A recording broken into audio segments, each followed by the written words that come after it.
यार कभी कभी होता है ऐसा है कि आप घर से निकलते तो अपने मंजिल के लिए हो, लेकिन उससे भी ज़्यादा खूबसूरत जगह पर आप पहुंच जाते हो। तो बात कुछ ऐसी है कि मैं और मम्मी मार्केटिंग के लिए सदर बाजार के लिए निकले। फिर इन लाल नारंगी और ब्लू बसों को देखते देखते हमारी बस भी आ गई।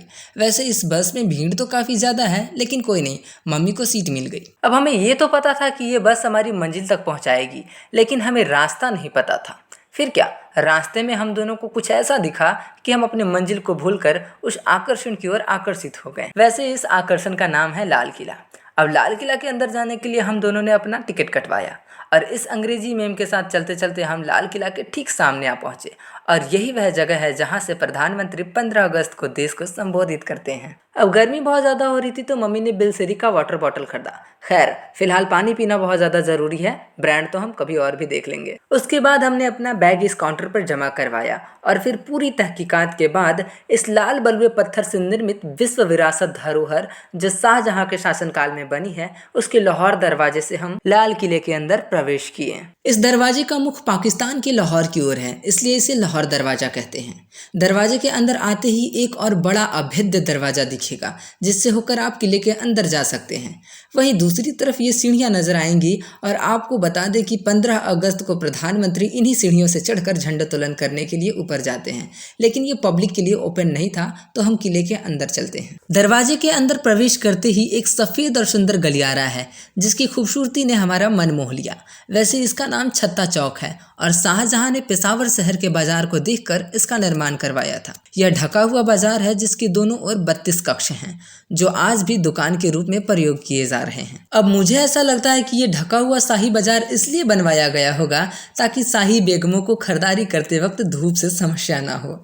वैसे आपको आपकी जानकारी के लिए बता दें कि वास्तविक मीना बाजार यही है। जैसे ही आप बाजार से आगे बढ़ोगे तभी आपको ये नजर आएगी और देखते ही ये समझ में आ जाएगा कि ये शाहजहां ने तो नहीं बनवाया होगा, क्योंकि यहाँ पर जितने भी भवन और इमारत हैं वो सब मुगलिया आर्किटेक्चर के अंतर्गत बने हैं, लेकिन ये विक्टोरिया आर्किटेक्चर के अंतर्गत बना है जो अंग्रेजों ने बनाया था। और जब तक भारत आजाद न हो गया था तब तक यह अंग्रेजों के सैनिकों का निवास स्थान था, लेकिन फिलहाल यह म्यूजियम के रूप में उपयोग में लाया जा रहा है। लेकिन एक मिनट, ये बादशाह यहाँ खड़ा होकर क्या कर रहे हैं भाई?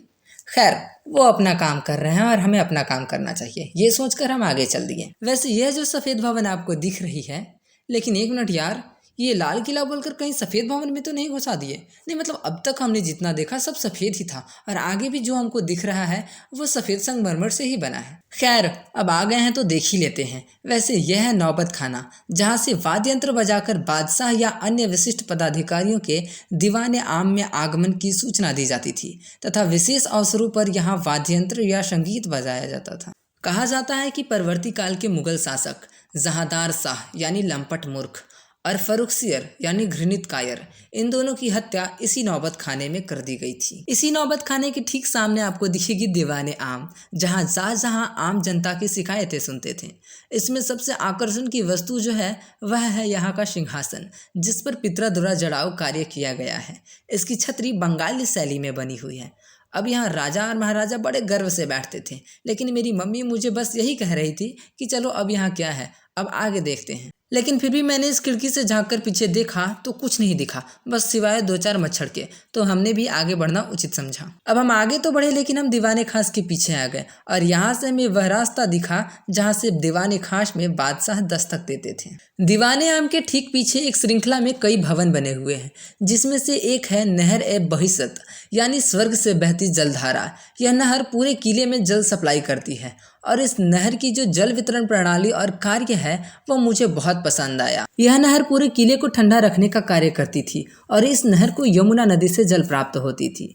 जल इस छोटे से तालाब में जमा होता था और इसमें भी कई फव्वारे लगे हुए थे जो इसमें 4 चांद लगाते थे। नहीं मतलब इमेजिन करो, जब यह नहर कार्य कर रही होती तो ये कितना ज्यादा खूबसूरत दिख रहा होता। वैसे इस तालाब में जाना अलाउड नहीं था, लेकिन एक तो मेरी उत्सुकता और दूसरी मेरी ढीठ प्रवृत्ति मुझे वहां खींच कर ले गई और मुझे देखना था कि इसमें होता क्या है। अब इसमें कुछ खास था नहीं। फिर हम वापस लौटे और इस श्रृंखला के अगले भवन की ओर हम रुख किए, जो था खास महल। अब इसमें मुझे खास तो कुछ दिखा नहीं, लेकिन यह बादशाह का निजी भवन हुआ करता था। इसके ठीक पीछे यमुना नदी प्रवाहित होती थी और अगर बादशाह को जलमार्ग से कहीं जाना होता था तो इसी रास्ते से यमुना तट पर जाते थे। फिर तीसरी भवन है दीवाने खास और वाकई कहें तो संपूर्ण किले का सबसे खूबसूरत जगह कोई मुझे लगा तो वो यही लगा। इसकी आर्किटेक्चर के साथ साथ सफेद संगमरमर पर बड़ी बारीकी से किया गया जड़ाव का कार्य मेरा हृदय जीत लिया। वैसे ये जो आपको दिख रहा है ये तो बहुत थोड़ा है, इसकी वास्तविक खूबसूरती तो 1739 में ईरानी आक्रमणकारी नादिर शाह अपने साथ ईरान ले गया। कहा जाता है इन महलों में सोने, हीरे, चांदी और जवाहरात जड़े हुए थे। इसी दीवाने खास में मयूर सिंहासन लगा होता था जो नादिर अपने साथ करोड़ों की संपत्ति के साथ कोहिनूर हीरा और सिंहासन को भी ले गया। वैसे इस दीवाने खास में बादशाह कुछ खास लोगों जैसे मंत्रियों और उच्च पदाधिकारियों के साथ बैठकर निर्णय लिया करते थे। एक शब्द में कहें तो उस समय की यह पार्लियामेंट हुआ करती थी। वैसे मैंने अभी क्या कहा, दीवाने खास में कुछ खास लोग ही बैठा करते थे, बाकी सब तो आप खुद ही समझदार हो। तो अब हम आगे चलते हैं और इसी श्रृंखला की अगली भवन है शाही हमाम, जहाँ बादशाह स्नान करने आते थे। इसके ठीक सामने एक मस्जिद है जिसका नाम मोती मस्जिद है, जो औरंगजेब ने बाद में बनवाया था, क्योंकि शाहजहां तो नमाज अदा करने जामा मस्जिद ही जाया करते थे। उसी श्रृंखला में आगे बढ़े तो आपको हीरा महल देखने को मिलेगी। हीरा तो छोड़ो यार, मुझे किसी भी एंगल से ये महल नहीं दिखती, लेकिन अब इसे महल कहते हैं तो बस कहते हैं। बादशाह ताजी हवा लेने के लिए यहीं बैठते थे और पीछे नदी का व्यू और आगे हयात बख्श गार्डन का व्यू एंजॉय करते थे। फिर आगे बढ़ने पर आपको एक और नहर ए बहिसत देखने को मिलेगी। यहाँ से भी नदी का जल महल के अंदर प्रवेश करती थी। किले के बीच में एक हयात बख्श बाग है, जिसका अर्थ है प्राण देने वाली बागीचा, जिसके दोनों तरफ 2 मंडप बने हुए हैं जो वर्षा ऋतु के 2 प्रमुख महीनों सावन और भादो के नाम से जाने जाते हैं। शाही परिवार की स्त्रियां एक मंडप में और पुरुष दूसरे मंडप में बैठकर वर्षा ऋतु की व्यू को यहीं से एंजॉय करते थे। हयात बख्श बाग और सावन भादो मंडप के ठीक बीच में बने एक टैंक में जफर महल स्थित है, जो अंतिम मुगल शासक बहादुर शाह जफर द्वितीय के द्वारा बनवाया गया था।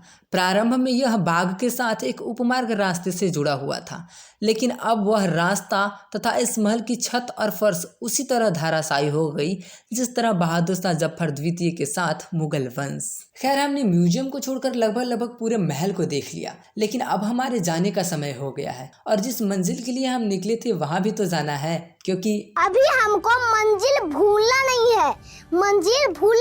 मंजिल पर मेरा हक है, उसको अब मुझे पाना है। तो हम पुनः मीना बाजार होते हुए लाहौरी गेट से किले के बाहर निकल गए। तो आज के व्लॉग में इतना ही। मोर व्लॉग के लिए डोंट फॉरगेट टू सब्सक्राइब।